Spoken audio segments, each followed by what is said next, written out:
दोस्तों नमस्कार, मैं हूं विनीता यादव और आप देख रहे हैं न्यूज नशा आदत हर खबर की। मोदी जी की खास मंत्री यानी कि वित्त मंत्री निर्मला ताई ने एक ऐसा अनाउंसमेंट किया कि अचानक से आपको लग रहा है कि वाह बल्ले बल्ले हो गई। लेकिन ये बल्ले बल्ले अभी हुई, ये पहले भी हो सकती थी। और अभी जो हुई है वो दरअसल सही है या अभी भी आपको ठगा जा रहा है? क्योंकि अभी भी 4 स्लैब में से इस वक्त कहा जा रहा है 2 स्लैब कर दिए गए हैं, लेकिन असल में एक बड़ा स्लैब है जो कि 40% का है, उसे नजरअंदाज मत कीजिएगा। लेकिन ये जो कुछ भी किया है ये पहले कर सकते थे। मैं आपको इस वक्त एक ट्वीट दिखाती हूँ राहुल गांधी का, जो कि 2016 का है। और इस ट्वीट में राहुल गांधी कहते हैं, as the GST council begins its deliberation today, I want to stress again that an 18% cap on GST rate is in everybody's interest. यानी कि यहां पर बहुत क्लियरली वो 18% कैप के बारे में कह रहे हैं कि इतना ये काफी है।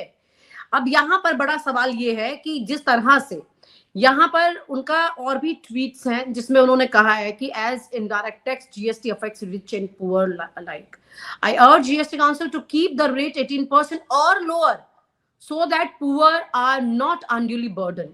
यानी कि सरकार की अंदर की कामकाज की स्थिति को समझते हुए, जानते हुए राहुल गांधी ये बहुत साफ समझते हैं कि हमारे देश का 18% का जो स्लैब है वो काफी है, इसके ऊपर जरूरत नहीं है। यही वो मांग है जिस पर राहुल गांधी और कांग्रेस 2016 से लगातार जोर देती आ रही थी।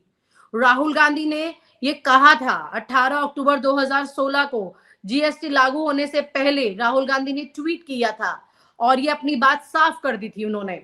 उनके इन ट्वीट से ही साफ समझ में आ रहा था कि जीएसटी 18% काफी है। कांग्रेस की मांग रही कि भाई जीएसटी की दर 18 से ज्यादा ना हो, ताकि ये टैक्स अमीर और गरीब सबके लिए बराबर असर डाले और ना ही महंगाई बढ़े। उस वक्त सरकार ने क्या प्रतिक्रिया दी थी ये भी समझ लीजिए। 2017 में जीएसटी लागू करते समय मोदी सरकार ने इसे 4 स्लैब में बांट दिया था, 5, 12, 18 और 28। कांग्रेस ने इसे जटिल और बोझिल बताया था। राहुल गांधी ने संसद में ये कहा था और बाद में चुनावी भाषणों में भी इसे बार बार कहा था, गब्बर सिंह टैक्स। अब ये गब्बर सिंह टैक्स आज मोदी जी के लिए भारी पड़ रहा है। बड़ा सवाल यही है कि आइए आज आपको समझाते हैं कि ये जो जीएसटी की खुशखबरी जिसे आप समझ रहे हैं दरअसल ये है क्या। अचानक से निर्मला ताई का एक ऐसा ऑफर आता है जिससे कि लोगों को लगने लगता है कि देखिए हमारा कितना फायदा हो रहा है। मोदी जी ने बिहार चुनाव से ठीक पहले हमें कितना बड़ा तोहफा दे दिया है। दोस्तों, 10 साल तक हर बजट में आपके सपनों पर पानी डालने वाली मोदी सरकार ने आखिरकार आपको खुश करने का ये नया तरीका खोज लिया। नाम है जीएसटी का महा रिफॉर्म। 4 स्लैब खत्म, अब सिर्फ 2 स्लैब। और लग्जरी वालों के लिए गिफ्ट, 40% का जोरदार टैक्स। सुनकर लग रहा होगा मोदी जी ने तो गजब कर दिया, लेकिन दोस्तों सवाल ये है कि ये तोहफा अब क्यों? 10 साल से कहां थे मोदी जी जब आपकी जेब खाली हो रही थी, रोजगार नहीं मिल रहा था? अचानक ये सब कुछ बदलाव कहां, कैसे, क्यों? ये मेहरबानी अभी क्यों? दोस्तों कहानी यहां से शुरू होती है। पिछले 10 सालों में सरकार ने जीएसटी से कितना पैसा कमाया ये पता है आपको?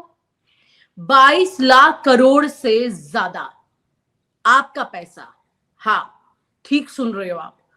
हर बार आपने चाय पी, गाड़ी खरीदी, कपड़े लिए, मोदी जी का खाता भरता चला गया। और अब जब मोदी सरकार पर खतरा मंडरा रहा है, संकट मंडरा रहा है, 2024 के चुनाव में गिरावट देख ली उन्होंने और ये समझ आ गया कि 29 में और भी हाल खराब हो सकते हैं, तो महंगाई, बेरोजगारी, अर्थव्यवस्था का दबाव, ये सब कुछ से उन्होंने राहत देने के लिए एक पत्ता फेंक दिया। सवाल ये है, इतने सालों तक जब हर साल बजट में मोदी जी कहते थे ये बजट गरीबों के लिए है, तब ये जीएसटी राहत क्यों नहीं दी?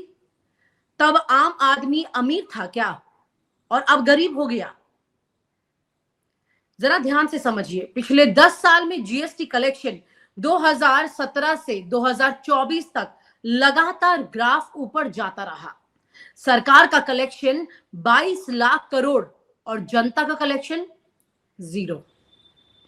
मजे की बात तो ये है कि ये जीएसटी वाला तुरुप का इक्का अब इसलिए फेंका गया क्योंकि मोदी शाह जानते हैं कि चुनाव जीतने के लिए अब सिर्फ हिंदुत्व और इमोशन काफी नहीं है। आरएसएस की नाराजगी अलग चल रही है। वो कह रहे हैं कि भाई सिर्फ चुनावी मशीन मत बनो, विचारधारा भी दिखाओ।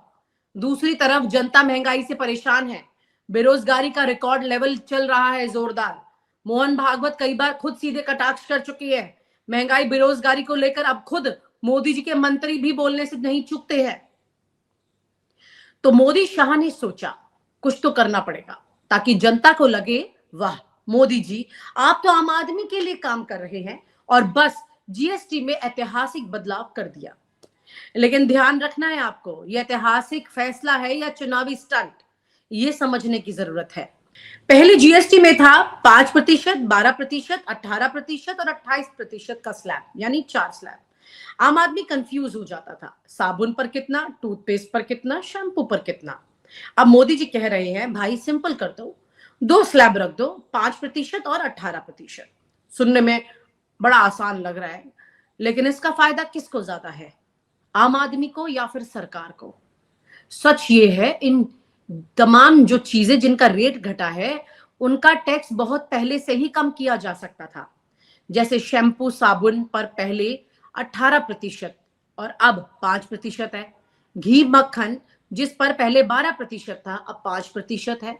बच्चों की किताबें जिन पर 0 टैक्स, हेल्थ इंश्योरेंस 0 टैक्स। ये सब सुनकर आपको लग रहा है वाह भाई अब तो मोदी जी ने एक बड़ा मास्टर स्ट्रोक मार दिया है। लेकिन भाई सवाल थोड़ा जहन पर अपने यहाँ पर असर डालो, थोड़ा सोचो कि 10 साल में इन्होंने पैसा भी तो कितना इकट्ठा किया है। ये कुछ साल पहले आपको रियायत मिल सकती थी। आपको याद होगा ना नोटबंदी से किस तरह से आपकी परिस्थिति खराब हुई थी। जब जीएसटी आया था तब ये हो सकता था, तब क्यों नहीं किया? क्योंकि तब सरकार का टारगेट था पैसा इकट्ठा करना। और अब जब जनता गुस्से में है और उनके पास कोई रास्ता नहीं बचा है, तब राहत देने के लिए अचानक से ये फैसला सुना दिया। पहले शैम्पू 118 रुपए का जो था वो 105 रुपए का हो जाएगा। अब आते हैं लग्जरी पर 40% टैक्स की बात। मोदी जी कह रहे हैं अमीरों से टैक्स ले लीजिए, गरीबों को राहत दे दीजिए। सुनने में बहुत अच्छा लग रहा है, लेकिन दोस्तों पहले क्या था? पहले लग्जरी कार पर 28% जीएसटी प्लस 22% सेस, कुल मिलाकर 50%। अब 40% कर दिया है तो अमीरों का भी थोड़ा थोड़ा दर्द जो है वो कम हो सके, यानी कि सेस जो है उसे हटा दिया और जो 28% जीएसटी था उसे बढ़ाकर सीधा 40% कर दिया, यानी कि वन सिंगल टैक्स है जो कि है 40%।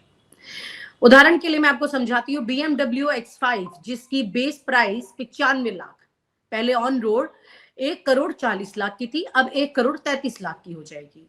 ये फर्क पड़ेगा। फॉर्च्यूनर जो पहले 72 लाख की थी अब उसमें 2 लाख की रियायत मिल जाए, यानी 70 लाख की हो जाएगी। तो वाह मोदी जी ने बहुत अच्छे से BMW वालों और फॉर्च्यूनर वालों को भी कुछ कुछ राहत देने की यहाँ कोशिश की है। अब लेकिन आम आदमी तो BMW नहीं खरीदने वाला है, तो उसके जो टूथपेस्ट है उस पर थोड़ी थोड़ी राहत है। दोस्तों ये मत सोचना कि मोदी जी ने सिर्फ जनता के लिए बदलाव किया है। असली गेम ये है कि सरकार को इससे फायदा कैसे होगा। इस सारी सिचुएशन के बावजूद बल्ले बल्ले असल में जिसकी है वो सरकार है। कम टैक्स रेट, ज्यादा खपत, ज्यादा बिक्री, ज्यादा जीएसटी कलेक्शन, यानी मोदी जी का मास्टर स्ट्रोक। जनता भी खुश और सरकार भी मालामाल। अब ये सब ऐसे टाइम पर हो रहा है जब महंगाई, बेरोजगारी और आरएसएस का प्रेशर तीनों एक साथ मोदी जी के गले में पड़ चुका है। इसलिए यह ऐलान हो गया। नहीं तो 2019, 2020, 2021 या उसके बाद तमाम साल मिले तब क्यों नहीं कुछ राहत दी गई। आपको याद है हर बार बजट आता था, सुनने में अच्छा लगता था, लेकिन कुछ होता नहीं था आपकी जेब से, क्योंकि तब मोदी जी को भरोसा था चुनाव हिंदुत्व और इमोशन से जीत जाएंगे। अब भरोसा है कि अब बचने का कोई रास्ता नहीं बचा है, क्योंकि लोग की जेब खाली हो रही है। अब उनको माल छोड़ना पड़ेगा जेब में, थोड़ा थोड़ा माल, उन्हीं का माल उन्हीं को छोड़ना पड़ेगा। कुल मिलाकर के छोटे व्यापारियों और एमएसएमई सेक्टर पर एक बहुत अजीब सा बोझ डाला गया। रोजमर्रा के सामानों पर भी ज्यादा टैक्स लगाकर आम जनता को महंगाई की मार झेलनी पड़ी है। जीएसटी को सरल बनाने के बजाय इसे इतना उलझा दिया गया कि आम दुकानदार के लिए कंप्लायंस भारी पड़ने लगे। राहुल गांधी ने जो मांग की थी और आज का जो फैसला है उसमें अगर आप तुलना करें तो आप क्या पाएंगे, ये समझिए। 2016 में राहुल गांधी जीएसटी 18% से ज्यादा नहीं होना चाहिए ये कह रहे थे। अब 2025 में मोदी सरकार 18% को मैक्सिमम रख रही है, बाकी सब घटा दिया। इस सब में भी एक स्मार्ट गेम कर गई है। 40% यानी कि 40% का भी एक स्लैब है, जो कि आम जनता के लिए नहीं है, एलीट क्लास के लिए लेकिन है। यानी सरकार ने 9 साल बाद कांग्रेस की ही उस लाइन को अपना लिया जिसे पहले उन्होंने इनप्रैक्टिकल कहा था, अवास्तविक कहकर नकार दिया था। राजनीतिक संदेश यहाँ पर बिल्कुल साफ है। ये फैसला केवल आर्थिक सुधार का नहीं बल्कि राजनीतिक मायनों में भी बहुत ज्यादा अहम है। राहुल गांधी की पुरानी पोजीशन को सही साबित कर रहा है, यानी कि राहुल गांधी जो बोल रहे हैं उसे आपको ध्यान से सुनना और समझना पड़ेगा। अब राहुल गांधी यूं ही नहीं बोलते हैं, उनकी बातों को बीजेपी वाले सुनकर कुछ सालों के बाद अमल कर रहे हैं। भले ही उन्हें कुछ भी कहते रहे लेकिन अमल वही बात कर रहे हैं। कांग्रेस को अब इसे देखना होगा कि वो भी ये कहने वाली है कि देखिए हम ही कह रहे थे सब सही है, हमारी बात को आज इन्होंने कह दिया, कौन सी नई बात कह दी। जीएसटी की सुधार की ये नई घोषणा न केवल आम जनता को राहत देगी बल्कि राजनीतिक बहस को भी जन्म दे देगी, क्योंकि राहुल गांधी जिन बातों को सत्ता से बाहर रहकर उसका आंकलन करके जनता के लिए बता रहे थे, अब वही बातें बड़ी इंपॉर्टेंट हो गई हैं। यहां पर ये मांग उठेगी कि भाई 2016 से जो हम कह रहे थे वो आपने आज जाकर के क्यों इंप्लीमेंट किया, पहले क्यों नहीं किया। एक बात तो साफ है कि जीएसटी 2.0 राहुल गांधी की 2016 की कल्पना के काफी ज्यादा करीब है। यानी कि निर्मला सीतारमण जी जो घोषणा कर रही हैं, ये घोषणा कई वक्त पहले की जा सकती थी, जिसका पूरा ब्यौरा हमने भी आपको दिया है कि कितना कलेक्शन सरकार करके बैठी है। मंशा पर किसके सवाल उठता है, क्यों उठता है, ये आपको सोचना है कि अगर यहां पर पूरी तरह से बीजेपी सरकार जो आज आपको छूट दे रही है वो उस पर आपका हक बहुत पहले से था, वो आपको बहुत पहले मिल सकता था, ये आपको देर से मिला है। सरकार मालामाल हो चुकी है। आपके आसपास की एमिनिटीज यानी कि आपकी सोशल इक्वेशन जो है, सड़कों का अच्छा होना, तमाम तरह की आपके लिए मतलब राहत होना, सरकार द्वारा किए गए काम, सड़कों पर लाइट होना, अच्छे अस्पताल होना सरकारी, ये सब चीजें अगर पहले से बेहतर दिखाई दें तो वाकई में लगेगा कि सरकार ने जो कोष इकट्ठा किया है उसका इस्तेमाल ऐसे से करके वो कर रही है। लेकिन इससे भी बड़ा एक झटके की बात यह है कि यहाँ पर भले ही वो अलग अलग क्लास से अलग अलग डिमांड कर रही है जीएसटी, लेकिन जब बात आती है देने की तो फिर वो चुनाव में मुफ्त का राशन बांट देकर और उसे वोट में कन्वर्ट करना चाहती है। यही बड़ा सवाल है सरकार की मंशा पर। आप अपने लिए वोट कन्वर्जन करें, कोई मना नहीं करता है, लेकिन इसके लिए आपको सही भी होना जरूरी है। आपको जनता में कोई भी क्लास से है, हर व्यक्ति के बारे में सोचकर चलना जरूरी है। आप वो कोष अपने चुनावी एजेंडे में इस्तेमाल करने के लिए बचा कर रखें, ये सही नहीं है। उसको भी आपको जनता को वक्त वक्त पर उनकी एमिनिटीज को देकर, उनकी सहूलियतों को देकर ये साबित करना होगा कि वो पैसा आपने उन्हीं के लिए इकट्ठा किया और उनके लिए इस्तेमाल किया। यहाँ पर भी एक बड़ा झटका देखने को मिलता है कि जिस तरह से मोदी सरकार विज्ञापनों पर बहुत बड़ा खर्च करती है और वो तमाम खर्चे जो है वो जो धरातल पर दिखने चाहिए वो विज्ञापनों में दिखाई देते हैं। ये खर्चे इस तरह से हो रहे हैं जो आपसे इकट्ठे किए गए और आज आपको देर से राहत मिल रही है। तो फैसला आपको करना है कि ये राहत है या वाकई में एक और बड़ा मायाजाल। और आप हमसे जुड़े रहने के लिए सब्सक्राइब करें YouTube पर, फॉलो करें Twitter पर और लाइक करें Facebook पर। और ज्यादा जानकारी के लिए आपको टाइप करना होगा सिर्फ न्यूज नशा।